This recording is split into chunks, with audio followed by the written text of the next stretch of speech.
ঘুম থেকে উঠে একটা কল রিসিভ করতে গিয়ে দেখি রিসিভ করতে পারছি না। নরমালি আমি যেভাবে করি সেটা হচ্ছে না। তারপরে ভালো করে তাকিয়ে দেখলাম পুরো ফোনের কিবোর্ডের সিস্টেমটাই চেঞ্জ হয়ে গেছে।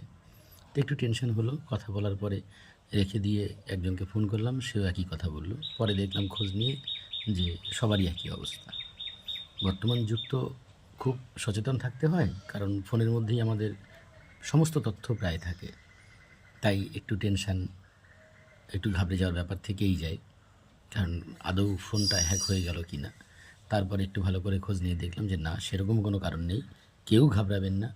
সফটওয়্যার আপডেট করার জন্যই অ্যান্ড্রয়েডের এই কিবোর্ড চেঞ্জ হয়েছে, কিপ্যাডটা চেঞ্জ হয়েছে। টেনশনের কোনো কারণ নেই। যদি আপনি মনে করেন যে পুরোনোটাকেই ব্যবহার করবেন, তাহলে সেটিংয়ে গিয়ে চেঞ্জ করে নিতে পারেন, বা প্লে স্টোরে গিয়ে নতুন করে ডাউনলোড করে নিতে পারেন নিজের মতো করে। ধন্যবাদ।